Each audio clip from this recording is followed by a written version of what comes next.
आऊज़ुबिल्लाहि मिनश्शैतानिर्रजीम बिस्मिल्लाहिर्रहमानिर्रहीम। बारान रहमत। आज न्यूज़ की सहरी ट्रांसमिशन में मैं हूँ आपका मेज़बान सैयद शहरियार आसिम और मेरे साथ मौजूद हैं महानूर खालिद। अस्सलाम वालेकुम। वालेकुम अस्सलाम। कैसी हैं महानूर, ठीक हैं आप? मैं बिल्कुल ठीक, आप बताएं। अल्लाह का शुक्र है। आज हम 7वीं सहरी की नशिस्त में मौजूद हैं। रमज़ान अल मुबारक का पहला अशरा यानी रहमत का अशरा। इसमें अल्लाह ताला अपनी रहमत के दरवाज़े खोल देता है। आप एक नेकी करते हैं, उसके बदले आपको कई गुना सवाब मिलता है। कहते हैं कि जहाँ इंसान का हौसला ख़त्म हो जाता है वहाँ मेरे रब की रहमत शुरू होती है। हम देखते हैं कि ऐसे बहुत से लोग हैं जो अल्लाह ताला की रहमत से मायूस हो जाते हैं। इनके लिए क्या हुक्म है? आप यकीन माने इस पूरे महीने में जो दुआ आप दिल से मांगेंगे और अगर आपकी दुआ जायज़ हुई तो ज़रूर पूरी होगी। अशरा रहमत में कौन सी इबादत करनी चाहिए, कौन सी दुआएं करनी चाहिए, ये आज की नशिस्त में हम जानेंगे। अपने मेहमानों का तारुफ मैं आपसे कराऊं। हमारे साथ मौजूद हैं नवाब ज़िया-उल्लाह ज़हरी, बलूचिस्तान नेशनल पार्टी अवामी से इनका ताल्लुक़ है और अगर बलूचिस्तान में सोशल वर्क के हवाले से देखा जाए, फलाही कामों के हवाले से इनका एक बहुत अहम किरदार है। अस्सलाम वालेकुम। वालेकुम सलाम। आपको खुशामदीद कहते हैं। हमारी दूसरी मेहमान युसरा रेहान एजुकेशनिस्ट हैं। अस्सलाम वालेकुम। वालेकुम अस्सलाम। आपको भी खुशामदीद कहते हैं। Thank you. रोज़ाना की तरह हमारे साथ हमारी रहनुमाई फरमाने के लिए मुफ्ती मोहसिन साहब मौजूद हैं। अस्सलाम वालेकुम मोहसिन भाई। वालेकुम सलाम वरहमतुल्लाहि वबरकातुहू। अपनी नशिस्त को आगे बढ़ाते हैं और आज नातखानी के फ़राइज़ अंजाम देने के लिए जो हमारे साथ मौजूद हैं वो पहले भी हमारी नशिस्त में आ चुकी हैं। बहुत खूबसूरत आवाज़ है हमारी बहन की। हमारे साथ मौजूद हैं जवेरिया फ़ातिमा। आपसे दरख्वास्त करूँगा कि नाते शरीफ पेश करें। बलगल उला बिकमालिही कशफ दुजा बिजमालिही हसनत जमीउ खिसालिही सल्लु अलैहि व आलिही सल्लु अलैहि व आलिही। आए दुख जिधर से उधर गए मेरे बिगड़े काम सवर गए मेरे बिगड़े काम सवर गए। मैंने जब जुबान से ये कहा सल्लु अलैहि व आलिही सल्लु अलैहि व आलिही। और मैं था क्या मुझे क्या बना दिया जी, मैं था क्या मुझे क्या बना दिया जी, मैं था क्या मुझे क्या बना दिया। मुझे इश्क़ अहमद अता किया, मुझे इश्क़ अहमद अता किया। हो भला हुजूर की आल का सल्लु अलैहि व आलिही सल्लु अलैहि व आलिही। और ना तो इसमें मेरा कमाल है या ये फलसफा है शऊर का, मुझे रखते हैं आप निगाह में, ये करम है मेरे हुजूर का जी। मैं था क्या मुझे क्या बना दिया जी, मैं था क्या मुझे क्या बना दिया।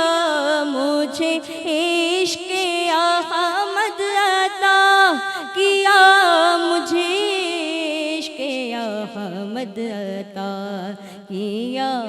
वो भला हुजूर की आल का सल्लु अलैहि व आलिही सल्लु अलैहि व आलिही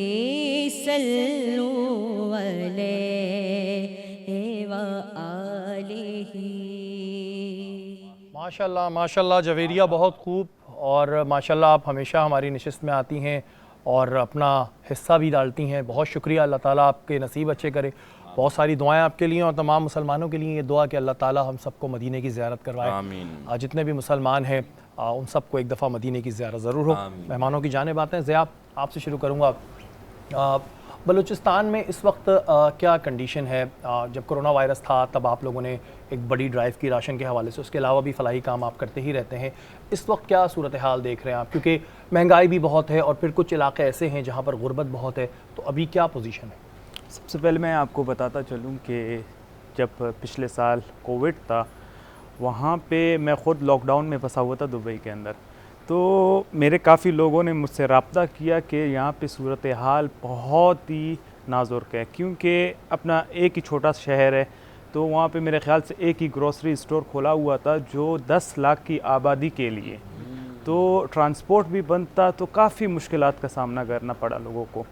तो मैंने अपने लोगों से रब्ता किया, फिर उसके बाद मैंने कुछ दोस्तों के साथ मिल के, जैसे टारगेट टीम है, आपके साथ मिल के मैंने अपना कहते हैं एक सफ़र स्टार्ट किया। माशाल्लाह। तो इस सफ़र को हमने प्लान किया है 2-3 दिन का राशन का। तो आप यकीन ना करें, जब हमने ये स्टार्ट लिया तो ये 15-20 दिन तक ये सिलसिला, जब तक लॉकडाउन था, ये चलता गया। बिल्कुल बिल्कुल। ये मैं समझता हूँ अल्लाह की तरफ से एक मदद था और लोगों की दुआएं थे। तो हमने लोगों के जो हालात थे उनको तब्दील नहीं कर सके, लेकिन कम से कम 2 से 3 दिन या 4 दिन का जितना भी राशन था हर एक घर में अपने ये काम करवाया और पहुंचाया। बिल्कुल जी, वो हमने भी देखा था और हमने भी आज न्यूज़ भी इसमें साथ था। बलूचिस्तान नेशनल पार्टी अवामी का एक बड़ा रोल था। अच्छा, हम देखते हैं कि बलूचिस्तान में कई ऐसे इलाके हैं जहाँ पर अभी भी गुर्बत है और एजुकेशन के हवाले से भी कुछ प्रॉब्लम्स आती है। इसके लिए क्या प्लानिंग रहती है? क्या उसके लिए कुछ आप लोग इक़दाम कर रहे हैं? एजुकेशन का वहाँ पे मसले काफ़ी ज़्यादा हैं। एक एजुकेशन का मसला नहीं है। आप सबसे पहले देखें सेहत। एजुकेशन से पहले सेहत है तो एजुकेशन है। सेहत के हवाले से अगर खुदा ना खास्ता कोई एक्सीडेंट हो जाता है, क्योंकि आजकल आपने हमारे हाईवे के बारे में सुना होगा, जो सिंगल हाईवे है, मैं उसके बारे में बताऊं, उसमें रोज़ सालाना 6 से 7 हज़ार डेथ्स होते हैं। ये अपना एक बहुत बड़ा रेशो है। डिसेबल कितने होते हैं, तो ये एक अहम मसला है। दूसरे जानिब अपना सेहत के जानिब आए, अगर कोई ना कोई एक्सीडेंट हो जाए तो वहाँ पे उस तरह के डॉक्टर्स नहीं हैं, उस तरह के ट्रीटमेंट नहीं है। उस पेशेंट को यहाँ से कराची पहुँचाने के लिए वो रास्ते में उसकी डेथ हो जाती है।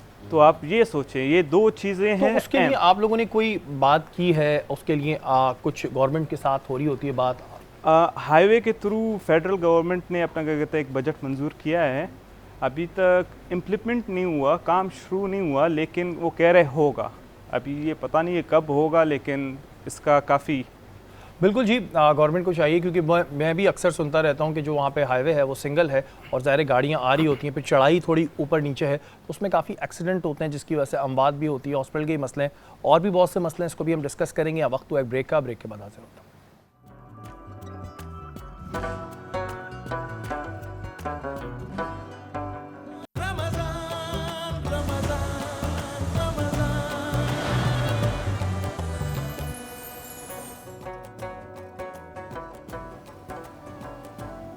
बारान रहमत आज न्यूज़ की सहरी ट्रांसमिशन में एक बार फिर आपको खुशामदीद कहते हैं और देखने वालों से दरख्वास्त कि ज़्यादा से ज़्यादा दुआ करें, हमारे लिए भी, अपने लिए भी। अच्छे अल्फाज मुंह से निकालें, ना जाने कौन सा वक्त जो है वो कबूलियत का हो। युसरा, आपकी जानिब आऊँगा। एजुकेशन सिस्टम की अगर हम बात करें तो कई जगहों पे हमारे जहन में एक बड़ा खौफनाक सा मंजर आता है। कई जगहों पे एजुकेशन अच्छी है लेकिन महंगी है। इस वक्त जो सिचुएशन चल रही है, इसमें एजुकेशन को कहाँ देख रही हैं आप? कहाँ इस वक्त लोग सर्वाइव कर रहे हैं? फिर बहुत ही ज़्यादा डिटोरिएट हुई है सिचुएशन एजुकेशन की, बिकॉज ऑब्वियसली 1 साल तक बच्चे स्कूल से दूर रहे। School is not about education, होता आप घर पे बैठ के बुक्स वगैरह पढ़ सकते हो, लेकिन वहाँ पे सोशल इंटरेक्शन करना, टीचर्स की वैल्यूज़ प्रीच करना, दूसरे बच्चों से लर्न करना experiences, that is education. Education is holistic. Physical education भी इसके अंदर आती है, सोशल एजुकेशन भी इसके अंदर आती है। तो आई फील बच्चे जो है ना 1 साल घर पे रह के देव लॉस्ट ऑल द कॉन्टैक्ट, जो कि ज़रूरी है आगे बढ़ने के लिए।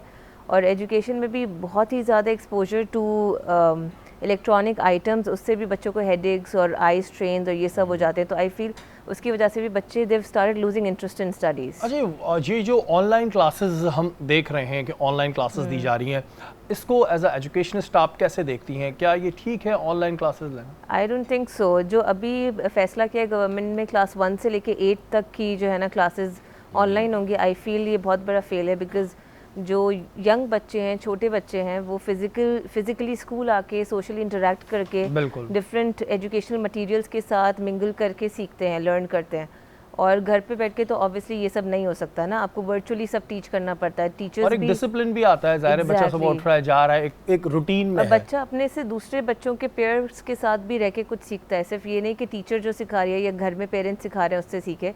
बच्चा अपनी एज के बच्चों को देख के भी बहुत सारी चीज़ें सीखता है। तो ऑब्वियसली सोशल कांटेक्ट जब आप ज़ीरो कर देंगे तो लर्निंग वहाँ पे बहुत हद तक इफ़ेक्ट होगी। बिकॉज बच्चे फिर डिप्रेशन में चले जाते हैं, एनजाइटी, स्ट्रेस, ये सब होता है। उसके लिए उनको सोशल सर्कल होना बहुत ज़रूरी है। अच्छा, जो हमारे यहाँ तरक्की याफ्ता ममालिक हैं, वहाँ किस तरह एजुकेशन दी जा रही है? वहाँ भी क्या इसी सिस्टम को फॉलो किया जा रहा है? नहीं, बाकी सारे कंट्रीज़ में जैसे ही कोरोना आया उसके एक हफ़्ते बाद ही चाइना ने डिफरेंट प्लान्स निकालना शुरू कर दिया और इम्प्लीमेंटेशन 1 महीने के बाद ही हो गई और बच्चे स्कूल जाना शुरू हो गए, मास्क प्रॉपर पहनाना शुरू हो गए। वहाँ पे क्लासरूम टेबल्स जो हैं वो सेपरेट कर दी उन्होंने। तो उन्होंने तो फ़ौरन एक्शन लिया, इम्प्लीमेंट किया और एजुकेशन वहाँ पे इतनी डिस्टर्ब नहीं हुई। बस हमारे यहाँ ऐसा है कि हमारी एजुकेशन इतनी डिस्टर्ब हो गई है कि लोग इतने पैनिक में आ गए हैं कि वो कहते हैं स्कूल बंद करना इज़ द सोल्यूशन। रेस्टोरेंट्स खुले हुए हैं, मॉल्स खुले हुए हैं, हर चीज़ तो खुली हुई है, गैदरिंग्स हो रही हैं घर में, पार्क्स जा रहे हैं बच्चे, लेकिन उससे कोरोना नहीं होगा, बस स्कूल जाने से होगा। तो ये माइंडसेट के साथ तो आप कभी भी नहीं आगे बढ़ सकते। अच्छा, स्कूल के जो ओनर्स हैं, हमने काफ़ी स्कूल्स, अभी आपसे ब्रेक में भी बात हो रही थी, स्कूल्स के बहुत से स्कूल्स बंद हो रहे हैं, उसके रीजंस क्या हैं? आया क्या रेंटल बिल्डिंग्स थी वो अफोर्ड नहीं कर पा रहे, क्या पोजीशन? जो ज़्यादातर स्कूल्स जो बंद हुए हैं उसी वजह से बंद हुए हैं बिकॉज ऑब्वियसली रेंटल बिल्डिंग्स थी, रेंट नहीं पे कर सकते, तो रेंट भी कैसे पे करें जब पेरेंट्स ही फीस पे नहीं कर रहे, क्योंकि पेरेंट्स के पास भी अनसर्टेनिटी है। दे फील एजुकेशन इतनी अनइम्पॉर्टेंट वैसे भी है, तो हम बच्चे को स्कूल भेज के महीने का 20,000 15,000 क्यों पे करें? मिनिमल स्कूल्स भी जो चार्ज कर रहे हैं 15,000 चार्ज कर रहे हैं। और एक आम आदमी ऑब्वियसली जॉबलेस हो गया है बिकॉज ऑर्गेनाइजेशन उसको अफोर्ड नहीं कर पा रही हैं, तो वो जॉबलेस होने की वजह से वो स्कूल्स भी नहीं ज्वाइन कर सकते। तो फिर बंदा क्या करे? स्कूल्स को ना पे करे, बिकॉज सबसे ज़्यादा सेकेंडरी, जब गवर्नमेंट इसको सेकेंडरी रख रही है तो एक आम आदमी भी इसको सेकेंडरी रखेगा ना। बहरहाल ये एक बड़े अफसोस की बात होती है हमारे मुल्क में। मैं ये देखता हूँ प्राइवेट स्कूल्स को अगर हटा दें, गवर्नमेंट स्कूल्स की बात करें, तो जो माजी में मेरा एक्सपीरियंस रहा है वो गवर्नमेंट स्कूल्स के मैंने आपको हाल दिखाए अपने कई प्रोग्राम्स में, और जहाँ एजुकेशन और सेहत को सबसे ज़्यादा इंपॉर्टेंस देनी चाहिए हमारे मुल्क में, उसी का सबसे ज़्यादा फुकदान है। मोहसिन भाई, आपकी जानिब आऊँगा। बात हो रही है अशरा रहमत के हवाले से। अशरा रहमत से मुराद क्या है? जी, बिस्मिल्लाहिर्रहमानिर्रहीम। क़ाल अल्लाहु तआला फ़िल क़ुरानिल मजीद ला तक़नतु मिन रहमतिल्लाह आमनतु बिल्लाहि सदक़ल्लाहुल अज़ीम। रमज़ान के 3 अशरे होते हैं और 10 दिनों को एक अशरा कहा जाता है। और अशरे से मुराद ये है कि अरबी में 10 को अशर के नाम से पुकारा जाता है। तो इसी तरह जब ये 10 दिन मुकम्मल होते हैं तो अशरा कहलाता है। अल्लाह के रसूल सल्लल्लाहु अलैहि वसल्लम ने इस महीने को 3 कैटेगरीज़ में बांट कर ये बताया कि हर अशरे का एक अपना मुकाम, अपनी फ़जीलत और अपनी बुलंदी है। मिसाल के तौर पे जब चाँद निकलता है रमज़ान का तो अल्लाह ताला नज़र रहमत फरमाता है बंदे पर। जब नज़र रहमत फरमाता है तो पूरे जो हफ्ता है, ये 10 दिन है, तो रहमतों की बारानी होती है। और इतनी बारानी होती थी कि अल्लाह ताला ने इस प्यारे जो अशरा यानी 10 दिनों को अल्लाह के रसूल की इतनी रहमत जब अल्लाह ताला की देखी तो फरमाया ये अशरा रहमत है। सुभान अल्लाह। तो दूसरा अशरा अशरा मग़फ़िरत और तीसरा अशरा दोज़ख से निजात का अशरा है। आज हम जैसे बात कर रहे हैं अशरा रहमत की, तो अशरा रहमत से मुराद भी ये है कि इस महीने इस अशरे के अंदर अल्लाह ताला बंदे को वो मकाम फ़जीलत और इतनी रहमत फरमाता है कि हर रात अल्लाह ताला 1000 उन गुनाहगारों को बख्शता है जिन पर जहन्नुम वाजिब हो चुकी है। सुभान अल्लाह। फिर इसके साथ साथ कुरान हकीम फ़ुरक़ान हमीद ने फरमाया कि कुल बिफ़ज़लिल्लाहि व बिरहमतिही व बिज़ालिका फ़लयफ़रहू। कुरान फरमा रहा है जब तुम्हें अल्लाह का फ़ज़ल मिले, जब तुम्हें अल्लाह की रहमत मिले, तुम खुशियाँ मनाओ। तो ये जो महीना है यानी ये जो अशरा है, इसमें फ़ज़ल भी हो रहा है, इसमें रहमत भी मिल रही है। तो अब मोमिन का काम है कि वो खुशियाँ मनाए। कैसे खुशियाँ मनाए? देखिए, मिसाल के तौर पे ये कैमरा मैन आपके सामने मौजूद हैं, ये अगर अपनी ड्यूटी करते हैं तो उन्हें पे मिलता है। आम तौर पे। लेकिन यकीन माने रोज़ेदार एक ड्यूटी मिसाल तर उसका काम है इबादत करना, नमाज़ पढ़ना भी इबादत, रोज़ा रखना भी इबादत, हज करना भी इबादत। लेकिन जब नमाज आप पढ़ेंगे तब सवाब मिलेगा। लेकिन रोज़े का हुक्म ये है कि रोज़ा रख लिया, अब आप सो रहे हैं तब भी इबादत कर रहे हैं, आप जाग रहे हैं तब भी इबादत कर रहे हैं, आप बातें कर रहे हैं तब भी इबादत कर रहे हैं, भले दुनिया के काम में लगे हैं, यानी अपने काम में लगे हुए हैं, अपने कारोबार में लगे हैं, लेकिन अल्लाह की रहमत देखिए, अल्लाह ने उसको भी आपकी इबादत का ज़रिया बना दिया। सुभान अल्लाह। यानी कि आपके कहने का मकसद ये है कि रोज़ा रखने के बाद मगरिब तक हमारे हर अमल पे हमें नेकी मिल रही है। बिल्कुल, सुभान अल्लाह। ये मेरे रब की एक बड़ी रहमत है बेशक। और अल्लाह ताला से बस यही दुआ है कि हम सब की माफ़ी अता फरमा। हम लोग बड़े गुनाहगार हैं, हमें नहीं पता चलता कि हम पूरे दिन में कितने गुनाह कर देते हैं। आम दिनों में भी इस तरह बहुत होता है कि हम गुनाह कर देते हैं और हमें शायद वो गुनाह नहीं लगता। लेकिन अब यकीन माने ये वो महीना है जो तमाम मुसलमानों के लिए एक ब्लेसिंग है। हमें नहीं पता अगली दफ़ा हम यहाँ हो ना हो, जैसे एक हमारे साथी थे वो नहीं है, तो जो ये टाइम है इस टाइम को आप ज़्यादा से ज़्यादा अल्लाह की इबादत में वफ़ करें। और जैसे कि मोहसिन भाई ने बताया कि रोज़ा रखने के बाद जब आप सहरी से रोज़ा रखते हैं मगरिब तक आपको सिर्फ नेकियां मिल रही होती है, तो एक बड़ी ब्लेसिंग है। ज़िया, जैसे कि अभी युसरा से भी बात हो रही थी कि एजुकेशन के हवाले से हमारे मुल्क में ये प्रॉब्लम क्यों है, क्योंकि आपका पॉलिटिक्स से भी एक बड़ा गहरा ताल्लुक है कि सेहत के शोबे को और एजुकेशन के शोबे को बहुत ज़्यादा निगलेक्ट किया जाता है। बस ठीक है ये वाली बात होती है, इसके रीजंस क्या हैं? इसकी रीजंस ये है कि एक फोकस नहीं है।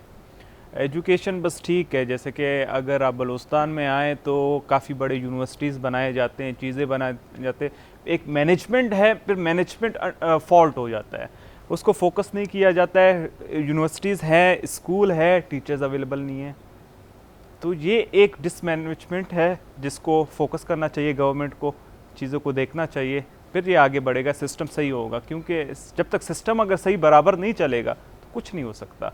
आप जितने भी बड़े यूनिवर्सिटीज़ बनाएं या स्कूल्स बनाएं, ये आगे नहीं बढ़ सकते। और वो वाली बात आपकी कि जो गवर्नमेंट की चीज़ें होती हैं उनको ऐसे समझा जाता है कि बस ये ठीक है पराया माल है।